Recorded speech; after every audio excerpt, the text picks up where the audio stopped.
Welcome to the Angels Positivity and Love Show. Incredible guests the world over with amazing insights, experiences, and wisdom to share with all of us. Most of these folks have turned around and are giving service to others. So they could be healers, they could be international best-selling authors, actors. We had Ian Stenlake from Australia, if anyone's ever seen Sea Patrol or been down under to see Elvis the musical. We've had the youngest Delta Force operator to join Delta Force, a White House physician to the US president, and lots of other psychotherapists, psychologists, scientists, and so on. Super grateful to have this amazing big footprint of guests for such a tiny show. Please like, subscribe, comment, and share as we go along. That's the number one way this show reaches others. Today, coming to us from Hawaii is a yoga therapist, author, 3 books. The latest is in 2020, I believe, Spark Change from Sounds True. Her 2 other books are from Llewellyn. She's done 100 plus podcasts. She's been an actress before in LA, and I got to bust her for this because she's been on Hawaii Five-0 twice and on Days of Our Lives, among other appearances. She's lots of fun. She's a spiritual coach. She helps you cultivate your self-awareness and get on that spiritual journey that I would argue and she would argue you're already on, you just didn't know. It's ripping the blinders off and getting you going in a fun way. So she gets you into shape one way or the other so you can have a lot more fun in life. Jennie Lee, welcome to Angels Positivity and Love. Great to see you again. Thank you, Michael. It's such fun to be with you. I'm really happy to be here. Okay, where would you want to start so that we're not like any of the hundreds of others appearances that you've done? Any chance you might share that supermarket story with your husband? What happened to start us off? Sure. I was just on a small vacation with my husband in Hawaii, in Kauai. We live on Oahu, and was checking out and just having chit chat with the man in front of me, young man, young Hawaiian man, and he was sort of helping me organize my groceries so they could get bagged correctly. And we were talking about how we both worked at groceries when we were younger, and as he finished his checkout, he turns around to me and says, "I got you." And I said, "Huh?" And I said, "Thanks for the help." And he's like, "No, no, I got you. I'm going to pay for your groceries." And I was like, looking at the counter, and there was like hundreds of dollars worth of groceries. I'm like, "This is a lot of groceries. Are you sure?" And he's like, "Absolutely, no worries." And it was just a moment of restoring my faith in humanity, for one, incredible aloha from this beautiful Hawaiian man, young man. I don't know what his story was. He didn't tell us. And we thanked him profusely. We gave him a hug and we asked him, what if there was anything that we could do for him. And he's like, "Just pay it forward." And so we turned around and bought the groceries for the people behind us. And didn't get the same reaction from them that we had towards this guy, which was interesting. An interesting reflection on humanity, right? These are times where people are in all different headspaces. But for us, we really walked away from that encounter saying, "Wow, there's goodness in the world. There are good people. We are connected. Look at how beautiful this chain could be if we all continued to pay that kindness, that aloha, that goodwill forward in simple ways." And it certainly doesn't have to be buying somebody's entire groceries. But it was just one of those beautiful moments. Is there a pretty good memory of him? Can you still see his face and his eyes? Absolutely. Yeah, I can still Okay, see him. let's take a 5 second timeout. Have you close your eyes, have those eyes and his physical presence come in, and just see Mm-hmm. what happens. That's all. And maybe there's an extra message that comes through.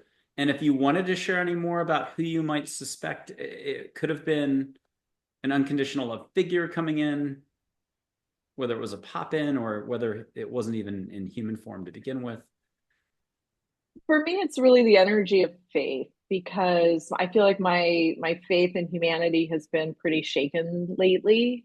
And I've been sad a lot lately with the state of our country and the divisions that exist. And so, whether it was my spiritual guide, who is Paramahansa Yogananda, um, kind of moving through that beautiful young man to just give me the sense that he's always with me. I know he's always with me. Um, but it felt like that. I love it. Beautiful story.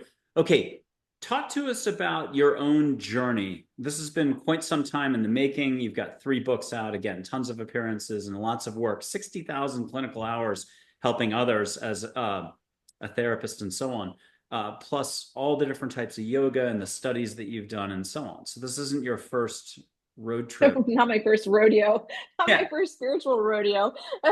And we were talking about India and past lives, and I'm certain that I've had many, many past lives in the study of spirituality and consciousness, and certainly some of those in India with some of the great masters. And so I feel a, a great sense of gratitude, a great sense of humility. There's always so much more to learn. I feel so blessed to be able to do the work that I do with clients in this lifetime.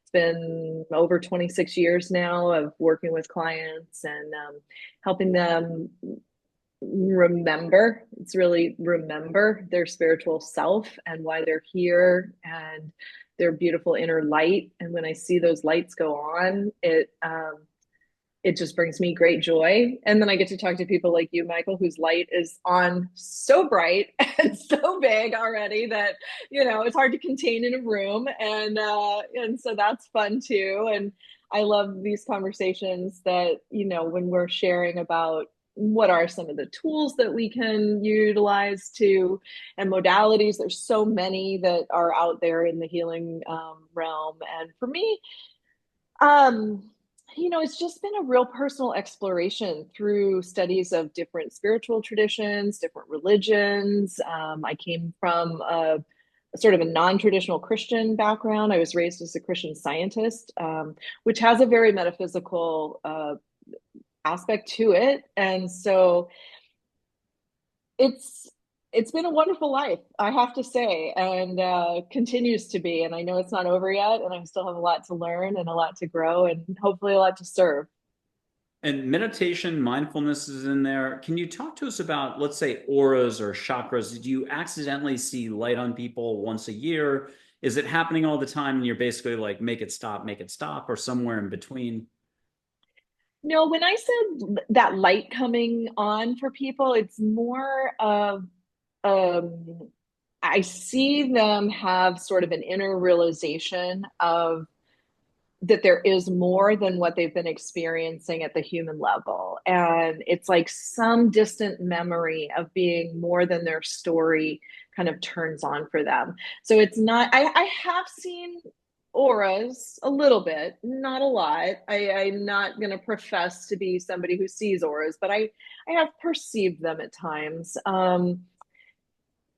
But when I say the light turning on, it has more to do with a sense of it's like a little bit of their joy just starts to spark again. People get so mired in the suffering that this life offers all of us, really, and it's easy to lose that joy that is our true essence. And I think one thing that I have been able to do somehow, I don't know, is be resilient and come back from a tremendous amount of pain, a tremendous amount of loss, a tremendous amount of trauma. I mean, I feel very resilient as a soul this life. Hmm. And I'm sure that karmically I came in to learn through a lot of difficulty. Um, but I've always kind of remembered that at my essence, I am joy and I am love. And I always come back to that. And it's what I aspire to bring other people to remember, because we have to keep coming back to that. And one of the things that Yogananda says that I absolutely love, one of his core teachings is never give up. Never give up. And so I just think of those simple words when I have been in some of the darkest times. I just think if I can just take one step forward, just one. Uh, and often it is just that one step. I work with a lot of people who struggle with anxiety and depression and who are going through periods of grief and loss and different transitional times. And I know that momentum is real. right? And those darker energies want to stop us, and we can't let them. And so just taking that one step, and maybe it is picking up the phone and calling a friend or calling a therapist or a coach, or picking up a book and just reading one inspirational passage or listening to one inspirational song. I mean, all the things that we take in are, they create our inner reality. And so it is so important to choose wisely, and just those, that one step can make a difference to be able to keep going through difficult times. And then the momentum starts, right? And then we take another step. And I'm a big walker, so I've been trying to increase my walks. And sometimes I feel like, oh, I don't want to walk anymore, but then it's like, okay, just go another block, and then I've gone another mile and I feel great. So I think energetically that's how it works too. I love it. Look, you've been exposed to a lot of modalities. Your plate's already full and overflowing, your practice in so many different areas. How close have you come to traditional healing, like either hands-on or some other way? Have you dabbled a little? Has it been kind of percolating around? Okay, now you're freaking me out a little bit, Michael. I'm not psychic at all. At least I try to shut it down, and then Uh, you've got to do your own listening. But where I are you know. on this whole? I mean, you're in one of the quintessential spots on the globe if you're ever going to pick up Yeah, you're hands-on freaking me out a little bit. So yoga therapy is hands-on to a degree, and I'm very, very careful when I'm working with someone physically. Not all of the coaching I do is in person, but when I'm physically touching someone, I'm very careful about being sure that my energy is aligned before I put hands on anyone else. Obviously, there's the request, the ask, the permission to touch someone. It's a sacred honor to, I think, to touch another human being, and particularly with the intent for healing. I have studied Reiki. I've studied, tons of somatic work, and I do. I guess how I'll wrap this is to say that people ask sometimes, like, if you had a superpower, what would you want it to be? And I would want mine to be physical touch healing. Um, I believe that it's entirely possible. It certainly wouldn't be me. It would be spirit moving through me 100%. I don't believe any person is the power. It's always spirit is the power that chooses to move through different individuals. I would love to be a conduit for that someday. I don't know if that will be the case in this lifetime, but it is something that I actually was thinking about asking for this morning. So that's why I say you're kind of freaking me out. That being said, I was asking for it this morning in a very interesting moment. I have two rabbits. I love rabbits. I have house rabbits. And Yogananda actually talks about how human beings can hasten the evolution of animals um, by certain ways, and I don't know what all of those ways are, and there's not a lot written about it. Maybe he wrote about it, but not a lot is published. So I was doing one of the techniques, and I don't want to actually say it because I'm not certain that it's his words exactly, and I never want to misquote him, so I'm not going to share the actual technique. But I was doing this technique with my rabbits this morning, and I was sort of saying this silent prayer of, you're a spark of spirit. You're a beautiful creation of light. May you evolve. May you come back in a higher form, and may you remember that you are love, and may you share love. And I was just, I it sounds funny, but this is how I start my mornings: massaging rabbits and saying these little silent prayers. We all have our freaky flags, right? Um, but in that moment, as I was touching the rabbit, they are such sensitive creatures as prey animals that your energy translates immediately around them. And if you're not calm and aligned, they will not be near you. And I had my female rabbit, who's been quite shy, fall asleep this morning in my touch. And it was rare. It's never happened before. It's something I've been working towards with her, getting her accustomed to the touch, but being very intentional about what I was channeling through my hands while I placed them on her. So I love this. This is deep and it's special. And thank you for sharing all this. Um, with your permission, we're going to play a little bit early in the show. You're going to take us wherever you want to take us, especially if you have some journeys or some of those moments where the universe intervened and you're still shaking your head to this day. But let me light some sage. You only have to catch a little sage in Hawaii. People who have watched the show know about this. Two screens, and it doesn't matter if it's 2030, the year, and you're in Taiwan, you're in Bora Bora and watching this, not boring. Catch a little sage. Why not? Let the universe bring it to you. Angels, Yogananda, Anandamayi Ma, anybody. It's a big unconditional love crew or a big pie of love. We all get to take a bite. Okay, you got a big heart out there. Use it. Here's that sage. If you don't mind just letting some sage reach you, we've done this before. We know it works. But on air, let's see. Jennie Lee in Hawaii, an amazing healer now, amazing healer in 2 years. Okay, are you catching a little sage? yeah. I didn't do it. We're going to blame Yogananda, blame angels, blame the universe, blame love. Don't blame Canada. Okay, let me snub this out or we're going to have smoke blowing around forever. Um, with your permission, how important, let's do a serious question, but not so serious. How important is compassion, kindness, and gentleness? Is love the fabric of the universe? That's two questions. Is this a trick question? I mean, duh. Good answer. Yeah, yeah, duh.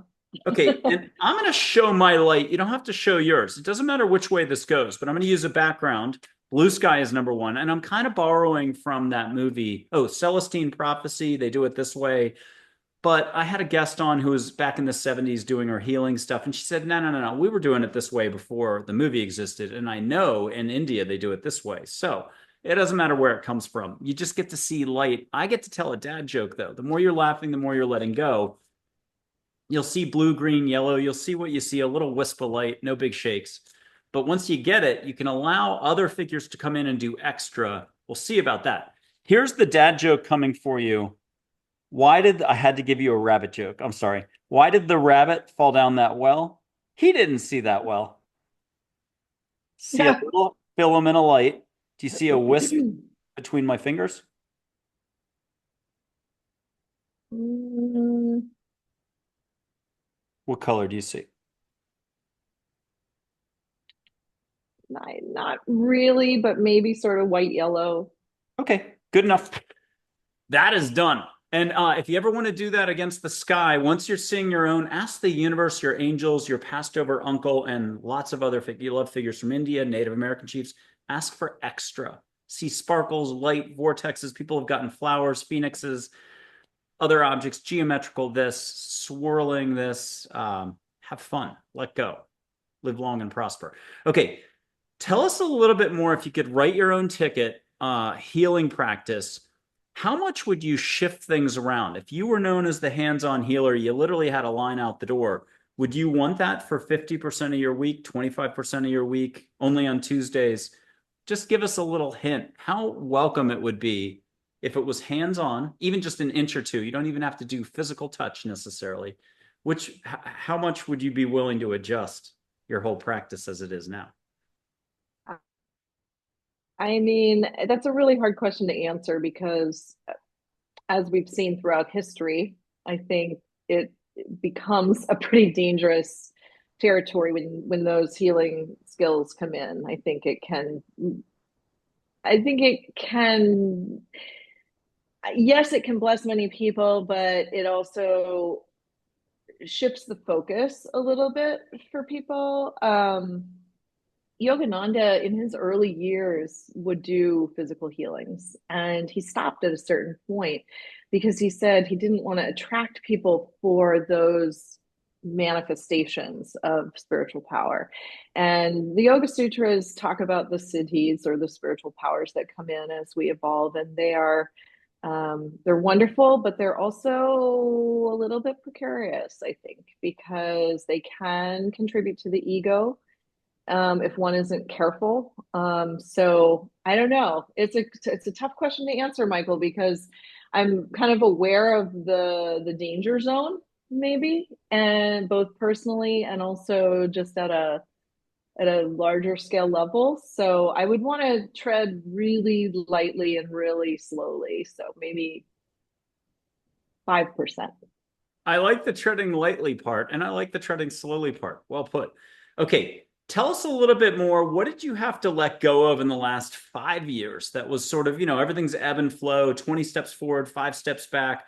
What would you say was one of your best lessons lately? But it could be 5 years ago, it could have been just November, October, September. What do you want to share? Oh, 5 years, these 5 years have been nothing but letting go, honestly. Letting go of every plan, every sense of identity, every project that I thought was going to be. I've spent so much time letting go, and it's been very hard, to be honest. Even though, I've had lots of practice in letting go, and it's something I teach all the time. But when your whole sense of like self and identity starts to break down, both from internal reasons and external reasons, and you're just watching the pieces falling off and like, what's left? I, it, it's a little disorienting. And I think at this point, though, I've kind of come to a place where I'm embracing the lightness of being less. We live in a culture of more, do more, I am more, show yourself more, talk more, whatever. And I'm just embracing less. I'm going to have you share a mantra with us that's one of your favorites. But before I do that, I'm going to put up Anandamayi Ma for a little inspiration. Not that you need it, but we also love Anandamayi Ma. So we might as well have her photo up for one reason or another as soon as I can find it. Um, and maybe you'll get a suggestion from her as well, or a voice will come in, or it'll be spontaneous. For a mantra. Yeah, for a mantra, it could be something super simple. But if you're gonna say one, can you say it 3 times so your love is flowing through those words with a little assist from above, from Yogananda, from her, from angels, your crew? What Okay. what's flowing in? Just say got it, and then if you don't mind, Yeah, I flow. got it. Okay, good. What'd you get? And you got to say it at least 3 times, and let us feel it. It came in really strong when you put her picture up. Do less, love more. Do less, love more. Do less, love more. I love it. And beautifully done. And I hope people play that back. And we've earned an emoji from you. You're watching in the audience. An emoji counts as a comment. You don't have to type anything. Just pick an emoji, make it purposeful, put it in the Me or comments. the audience? Oh, the audience. Yeah. When you're Okay, watching, sorry. yeah, no. You don't have to do any emojis. But put an emoji, and I'm getting a lot more emojis on the channel. It's great. And people are smelling the sage and putting that down and smelling flowers and even seeing angels or whatever extra stuff. So it's all up to you. And I love that mantra. Woof. Okay. Now, have you been to India? Is it on the dance card? It's on your wish list. Where are you on the whole actually being there? No, I have not been there in this lifetime. I have absolutely been there in other lifetimes. Um, I've played with the idea of going this lifetime. I would love to see some of the of Yogananda's home spaces and places that he taught. But there's a deep knowing that it's not for me this life. Hmm, Don't want to go. wild. Okay, tell us a little practice that's India inspired during the week, the month. Is it a puja? Is it incense? What do you do once in a while that still brings in a little bit of India? Well, meditation for sure. I mean, I'm not huge on ritual. I don't have a lot of like puja ceremony type rituals that I do, incense or whatever. I'm very simple. I'm a minimalist. And so for me, it is simply sitting, meditation daily, and going into stillness. We have such little stillness and silence in our world that is such sacred space and time to, and I don't listen to music, I don't listen to anything guided, I don't do mantra. I Well, that's not true. Sometimes I do silent mantra, but the silent mantra is only a bridge to get to the deep stillness. And so that's the practice, as simple as it sounds. I love it. I've got 18 pages of quotes. Some of them are from India-based experts. Others are Einstein or Eckhart Tolle. Winnie the Pooh's in there. I'm going to read 5 quotes. You don't have to worry about tracking all 5, but whatever gets generated from it, or you might react to a quote. I'm going to try to do it randomly. So here's one quote for you from Buddha. In the sky, no distinction. There's no distinction between east and west. Man makes distinction out of mind and then believes it to be true. Everything you are against weakens you. Everything you are for empowers you. Wayne Dyer, who lived in Hawaii. Searching causes one's income to be late. Joe Shu, if you like Zen masters, or Zhao Zhao out of China. Searching causes one's income to be late. If you wish to be loved, love. Seneca. And we'll stop with that. What is the feedback you've got, or what jumped out at you?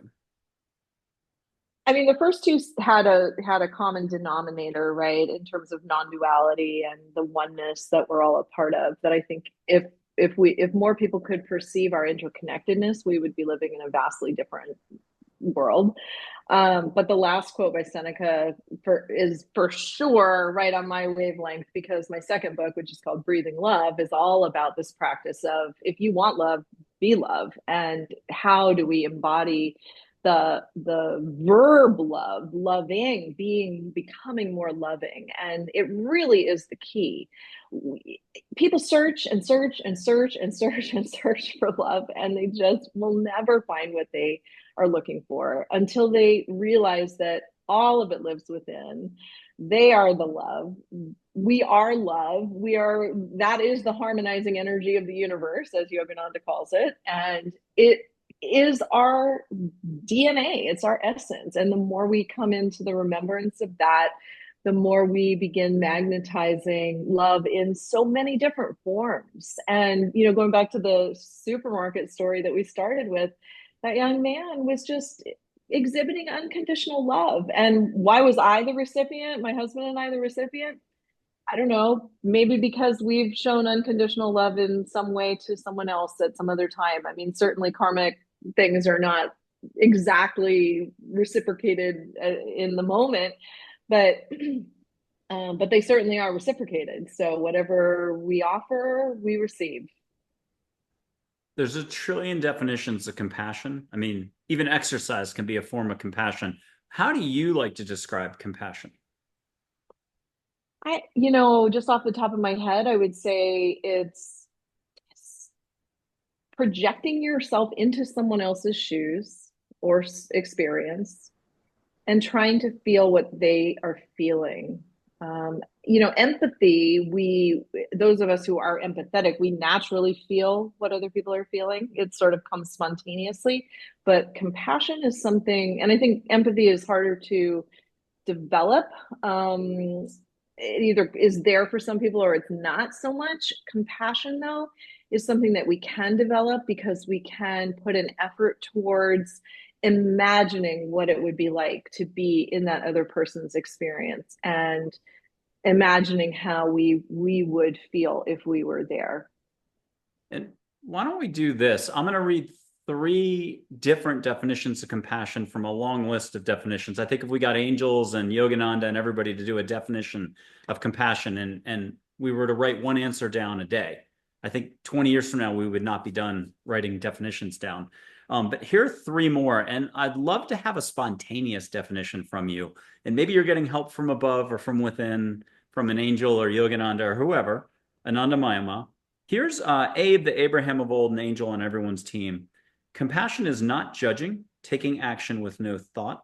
Another one said, named Dale, an angel, said, compassion is just being and trusting the outcome to be of the highest intent for all. Another angel named Max said, treating every moment with the awareness of a newborn baby. And I'll do one more from a Millicent. Compassion is treating all with kindness and love. If we just went to that stillness place, time out, I go quiet for 30 seconds. Do you mind if you do something on air right now to generate an entirely new creative definition of compassion?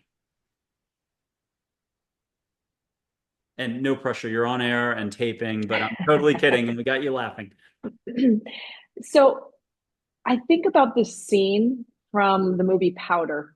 It was one of the most powerful movie scenes I think I've ever watched. And the young boy, he has hands-on healing capacities, and funny that seems to be a theme today in our conversation. And there's a hunter that has shot a deer, and the deer is not quite dead, and it's sort of writhing in pain. And the young boy goes over to the hunter and he grabs the hunter's arm and he puts his hand on the deer, and he becomes the channel for the hunter to feel what the deer is experiencing. And so I don't know, I'm not getting words for this, but it's that connection. It's like it's like compassion is the connection between us that helps us recognize that what we do to another, we are doing to ourselves. Beautiful. Where do you like to hold your retreats? Because you're a workshop facilitator, retreat leader, and many more hats that you wear over time. But again, things always shift and expand and keep going. Let's rephrase this. If you could pick three spots around the globe that you think are ideal or would be fun in the future for retreats, what are the three spots? Are we hitting another one of those topics again? You're so funny. You'd say you're not psychic. You're totally psychic. This was my other question. I had it written down actually. Where am I supposed to do my retreat in 2026? That was one of Ooh. the questions I literally wrote down before our talk today that I was hoping I might bring it in. Well, let's bring it in, but let's get you like 10 spots so that you're not like, so that your creative juices are overflowing into the other nine, and maybe you're doing an extra couple retreats next year, or 2027 is stacked. The point of this, though, is I'm going to put up a photo of Joy, an angel. If you don't mind, get something private as well, or a word for us all, or a little reminder for us all, if you could. But get a couple geographic spots written down. Do you have pen and paper handy? Yeah, but do you want me to say them out loud? Yeah, you can say one out loud if it's comfortable, but keep most of them private. Just say got it when you got it, but maybe get a little reminder for us all about joy or walking a smoother path, big picture stuff. And I think she's got one in particular that she's like gonna make you highlight, put stars around, put a heart by, like jumping up and down about a particular place. At home, if you've got a question, just write it down, try to detach from the outcome, and you can put your hand out, feel or vibe, but ask her a question, listen, you'll hear a high, peppy voice. It'll be for 1 second your own voice. What do you think your inner intuition's been at least a third of the time since you were two? Um, and let her answer your question for you. Get a hug as well. Okay, Jenny, would you get Yeah. big picture as a reminder for us all? What did I get for what? Yeah, if you ask Joy, hey, Joy, what do you have as a reminder that I can relay, Jennie Lee, to the audience right now? What's Joy have as a reminder for us all? Dream bigger. You want more? No, that's good. I'm going Okay. to put Charlotte up for either book ideas, marketing, or retreat. Get something else, right? A one and a two down. But if you also don't mind going big picture with her, she's beautiful, like Audrey Hepburn's sister, Santa Fe, New Mexico garb. Might have been Nefertiti in ancient Egypt in the old days, 2,500 years ago, or whenever that was. A fun angel, great for marketing and business. You at least feeling her vibe right now? Sorta, Close your eyes, not see so what comes. much.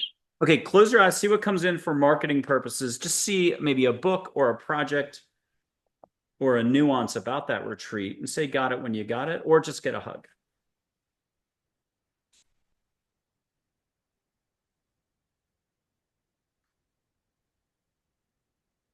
All right, I'll take the hug for now. Good enough. Here's Anandamayi Ma.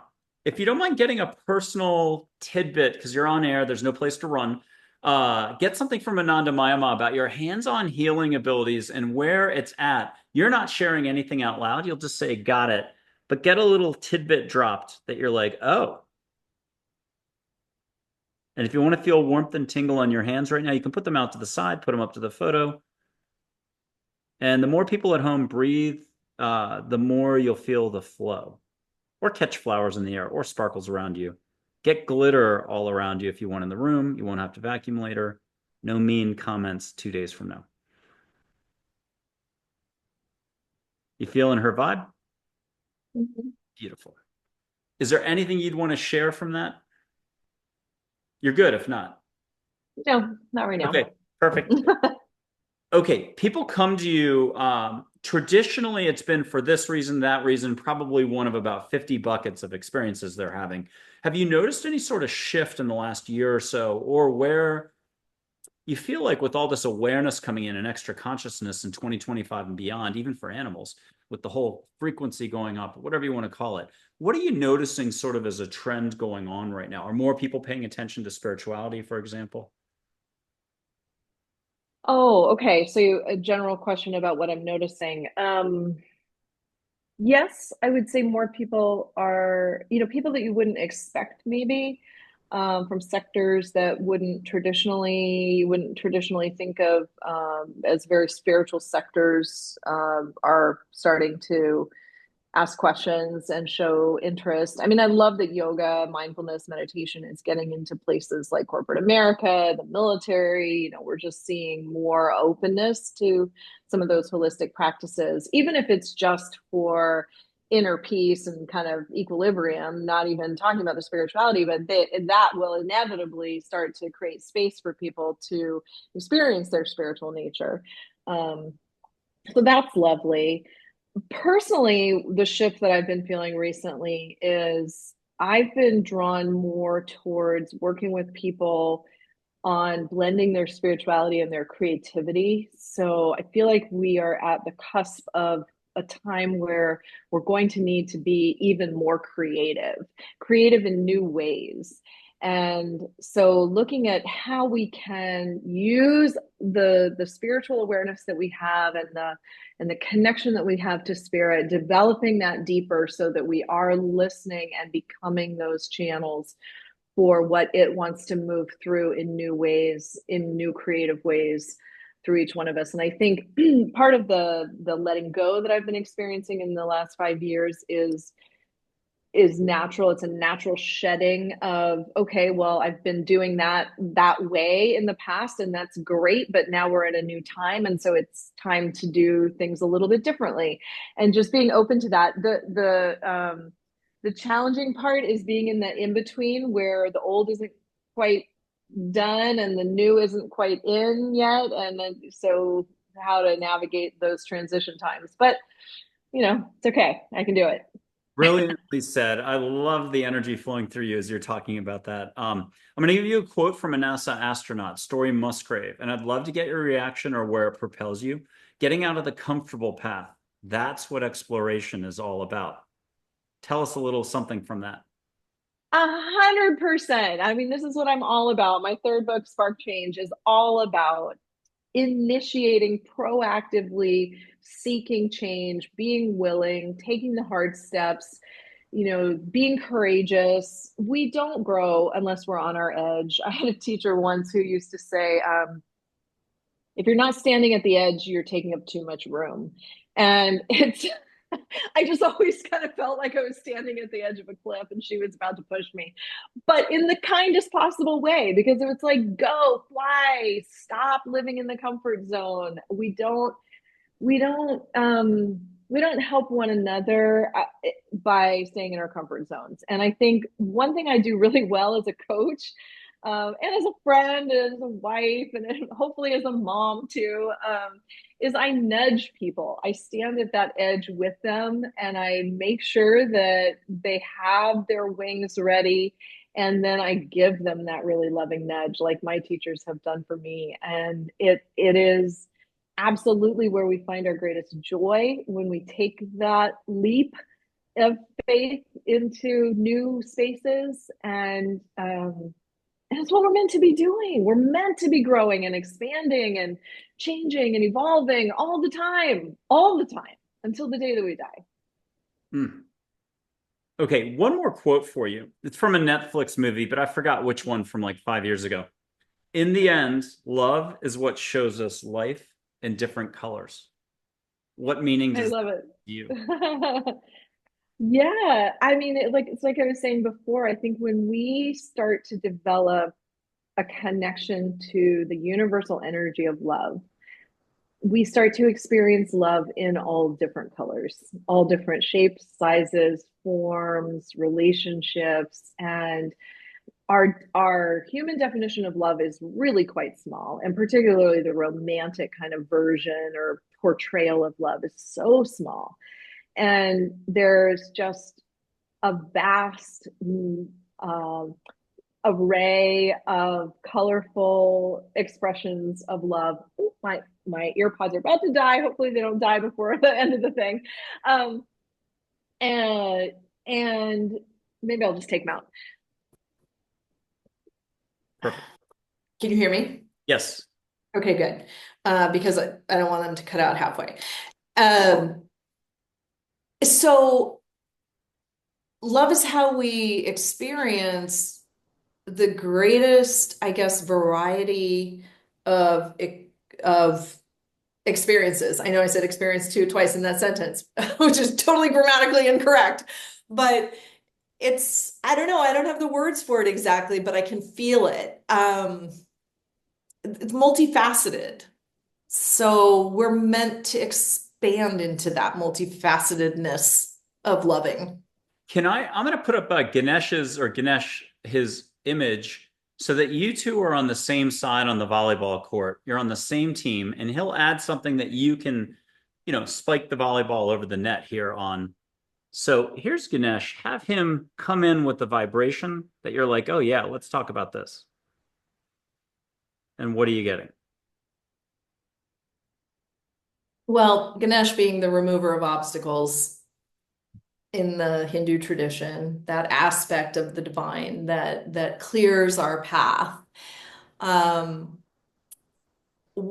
think when we're talking about love, what we have to be willing to do is step over the obstacles that we have encountered in our human life. And those obstacles, when it comes to love, are the ways that we've been hurt, mistreated, betrayed, abused, really all of it. And those experiences that shut love down for people are like the obstacles in the path. And so we can ask that aspect of the divine, which is represented as Ganesh, to help us step over them. And I had another teacher who said, he said, at a certain point, you just have to step over the shit pile. And we do, because otherwise we will just walk right up to it and it will stop us and we'll shut our love down and we'll turn around and run for the hills. And I know people who have shut their whole lives down and never had relationships for 20 years because they were hurt, early on. And that is such a waste of a life. Step over the pile. No matter how big it is, you can jump, keep going. Love will meet you on the other side, and it will heal you, and it will create new opportunities to experience love in new ways. Truly. Jump. Everything truly is your instruction, and experience is what you get when you don't get what you think you want. Um, how about this? Talk to us about Hawaii and how that's impacted you and broadened things. So I came to Hawaii when I really felt an energetic kind of stop back in New England, where I had owned a yoga studio for 10 years. And I just knew that my soul was ready for a next step. And I sold everything. I closed my studio. I sold my home. I sold almost all of my possessions. I came to Hawaii with 6 suitcases, a cat, and a kid, and started over. And wasn't easy. There's certainly been lean times, but there were lean times before, so that's okay. And um, this has felt like the only place on this earth that really is home for me. And I say that because I've lived in a lot of places in my life. I grew up in California, I've lived in Europe, I lived all over the place. This is the only place that has really felt like home to me. And it's not for everybody. I've seen a lot of people come and go over the years. I've been here almost 15 years. And so, it's paradise to come and vacation here, but a lot of people then move and it's not so paradisical. So it's not for everybody, but it is for me, and it has allowed my spirit to feel free, freer than I ever felt in the past. So yeah, I'm grateful. Which place was the yoga studio in back in New England? Newburyport, Mass. Gotcha. Cool, cool. Okay, talk to us about Aloha and other aspects of Hawaiian, the flows of life. I mean, the flow of life is really like anywhere else, except that I would say that people tend to be more early risers and early to bed, which suits me just fine because I'm usually up by 4:30 in the morning and surfing by 6 if I can be. Um, it's very nature based, which I love. We're able to be outside almost 365 days out of the year, so people are very active. I feel like my body came alive in a new way here than very different than in Massachusetts. Fortunately, in Massachusetts, I had my yoga studio, so the body was being addressed there too. But the Aloha vibe is, I don't want to paint a perfect picture. There's division, there's racism, there's everything else here too. And that's unfortunate, but we're humans, right? And it's everywhere. But aloha lives, it really does. And the aloha spirit is one of interconnectedness. It's a recognition that we breathe the same air, right? It's that exchange of breath that the Native Hawaiians do when they greet one another. And the that what I breathe out, you breathe in, and vice versa. And if we're breathing, this is kind of going back to my book, Breathing Love. It's like if we're breathing love out, then you get to breathe that love in, and vice versa. And so I really try to hold that spirit in my heart as I move through the day and greet even those who are stressed here with that aloha. And I had a beautiful moment when I very first moved here. It was the first time I'd gone to the grocery in Hawaii, and I was hurrying for some reason. I must have had to pick up my son from school or something. So I was running into the grocery, and this old Hawaiian man kind of gets in my path, and he says, "Don't run." And I was just like, but he might as well have said, "Hey, mainlander, stop it. Don't bring that crap here. We don't run in Hawaii. Slow down." But it was I think of his voice all the time. Don't run. Do less, love more. How about getting a little background on that gentleman just for a split second? Here's Joy. Here's something private. And just say got it when you got it. You're wide open right now. Did you Yeah, get I a little got it. influence from the universe in that moment? Yeah. Okay. Last bit, without revealing who, at the original supermarket story that opens us up, before we start getting to the close here, what confidence do you have that the name that you think the person was from the universe, what confidence do you have that it was really that figure? I'll put Joy up to help you. Is it 100%? Is it 90%? Is she saying, you already know it's 100%, duh? What are you getting Yeah. without telling us who? You know who. Yeah. Yeah, 100%. Awesome. So that it's only important for you who that was, but it was a big, big figure stepping in to pay for my Yeah. groceries. And that is no Yeah. small moment. Yeah, no small grocery bill. Okay, what's a final reminder for us all? You've had a lot of experience, especially like recently, like in 2024, a lot of different stuff happened. We've talked about it off camera. Um, what's your takeaway or reminder to keep the chin up moving forward for all of us and to not, react so much, more be, slow down, like stuff you talked about? Yeah. Um, I think what's the message is funny that you've been putting joy up today. We've had a lot of coincidences in this conversation, Michael, so I love it. What's been really present for me lately has been not apologizing for my joy. I think, there is a lot of pain and suffering out there. A lot of people are struggling. I have had my share of struggles. I'm not some toxic positivity person. I work hard to hold the joy. And when I'm in my joy, I am not going to apologize for it, and no one should. And don't squish anybody else's joy. Celebrate with them. Celebrate with one another. Lift each other up in those moments of joy, even if they are the tiniest, tiniest moments. It is so important that we celebrate these with each other, because life's tough, and we're gonna have our challenges, and we're gonna have those days when it's gonna be really hard to get ourselves to joy.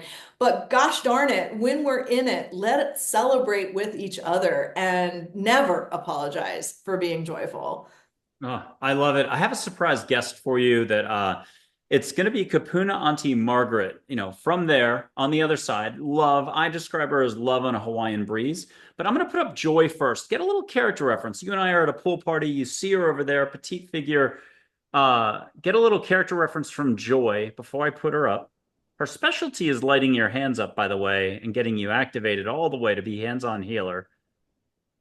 And did you get a little character reference, like something about Kapuna Auntie Margaret? What's Joy say about her? You don't have to say it out loud. Just hear she's a sweetie or she's full of love and light. Yep, I got it. Okay, here she is. At least catch a little Hawaii in the air. I know you're already there, but have an extra bit of love, flowers, aloha, aroha from New Zealand come in. The whole thing. And Okay. yep. Okay, last reminder to us all, short and sweet, and we're closing it out. What is that reminder that can impact us all daily? Uh, don't forget to breathe. I mean, geez. I think most people walk around holding their breath for one reason or another, and just taking a few deep breaths can defuse a lot of intense emotion. It can restore your body and mind to some state of equilibrium. It can give that pause before you react to whatever's happening around you. It is just one of the most powerful, simple. I'm all about simple. Just freaking breathe. I love it. Jenny Lee, thank you for being on Angels, Positivity, and Love. Great to have you here. Thank you, Michael. It's been a joy.